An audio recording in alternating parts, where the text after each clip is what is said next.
friends and welcome back to our YouTube channel. इस video में we will talk about lac operon. जब भी आप लैक ओपेरॉन पढ़ते हो आपको 5 important points कवर करना बहुत जरूरी है. The first point is the structural aspect. इसके अंदर कुछ structural genes होते हैं और कुछ जो है वो regulatory genes होते हैं. Lac operon was first proposed by Jacob and Monod और ये एक regulatory ओपेरॉन है, मतलब ये ऑन भी हो सकता है एंड ऑफ भी हो सकता है. So सबसे पहले we see structure. There is a LAC-I gene, promoter, operator, LAC-Z, LAC-Y and LAC-A. सबसे पहले LAC-I का रोल क्या है? That it codes for a tetrameric repressor. Tetrameric मतलब इसमें 4 सब यूनिट्स होती हैं. रिप्रेसर क्यों कह रहे हैं हम इसे? क्योंकि जब ये ऑपरेटर से बाइंड करेगा तो ये इस पूरे ऑपेरॉन को स्विच ऑफ कर देगा, यानी इसका एक्सप्रेशन रिप्रेस करेगा. वहीं पर ये ऑन कैसे होता है? जब RNA polymerase binds to the promoter site and also there are CAP binding sites. जब ये भी बाउंड होते हैं तो ये ट्रांसक्रिप्शन के रेट को और भी ज्यादा बढ़ा देते हैं. ट्रांसक्रिप्शन होने लगती है जीन्स की. That is LAC-Z codes for beta galactosidase, LAC-Y codes for परमीएज and LAC-A codes for transacetylase. तो इनका क्या फंक्शन है? बीटा गैलेक्टोसाइडेज जो होता है वो लैक्टोज और एलोलैक्टोज को सिंपलर यूनिट्स में तोड़ता है, क्योंकि लैक्टोज अगर आपको पता हो it is a beta 1,4 linkage and allolactose is beta 1,6 linkage. तो उनको ब्रेक डाउन करना into simpler units is the function of beta galactosidase. Permease जो है वो एंट्री करवाने का काम करता है into the cell and transacetylase जो होता है वो जीनोबायोटिक का मेटाबॉलिज्म या फिर टॉक्सिक सब्सटेंसेस को नॉन टॉक्सिक में कन्वर्ट करना is the main function. Next up is inducers. तो लैक ओपेरॉन में 3 टाइप के इंड्यूसर्स होते हैं. One is the actual inducer, apparent and then it is gratuitous. Actual means जो असली में इंड्यूसर है, जो ऑन करवा रहा है ओपेरॉन को, that is allolactose. Apparent means which looks like it is the inducer, the actual one which is lactose. ऐसा लगता है but ये है नहीं actual. This is apparent. And gratuitous inducer is IPTG. Now talking about catabolite repression, ये एक phenomena है जो आपका lactose as well as arabinose operon में भी देखा जाता है.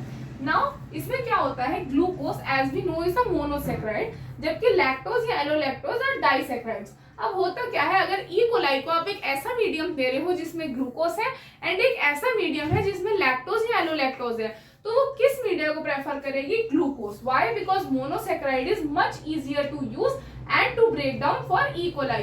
तो जब भी ग्लूकोज ज्यादा होगा लैक्टोज यूज ही नहीं हो पाएगा और ऐसी कंडीशंस में लैक ओपेरॉन बंद रहेगा. तो the best condition for the lac operon to operate is कि ग्लूकोज कम से कम हो, एलोलैक्टोज ज्यादा हो एंड कैप बाइंडिंग साइट्स भी हो. जब वो बाइंड करी होंगी प्रमोटर से, this will increase the efficiency of the lac operon to transcribe. Also the graph comes somewhat like this, जहां पर आप देख सकते हो पहले हमेशा ग्लूकोज यूज होगा, उसके बाद ही लैक्टोज या एलोलैक्टोज जो है वो यूज होगा. Now talking about its use or application, इसका क्या एप्लीकेशन है? The major 2 applications are blue white screening to check your recombinant and non recombinant colonies, या फिर ट्रांसक्रिप्शन लेवल चेक करने के लिए कि whether ट्रांसक्रिप्शन हुआ है या नहीं. ये कैसे चेक कर सकते हो? जो बीटा गैलेक्टोसाइडेज होता है that is coded by LAC-Z gene, अगर वो एक्स गैल के साथ कंबाइन करता है तो वो ब्लू कॉलोनी देता है. सो सपोज आपका अगर आपके जो जीन है उसमें आपने LAC-Z डाल रखा है और ट्रांसक्रिप्शन हुआ है तो बीटा गैल बनेगा and if it combines with x गैल और हमें ब्लू कॉलोनी मिली, मतलब ट्रांसक्रिप्शन हुआ है.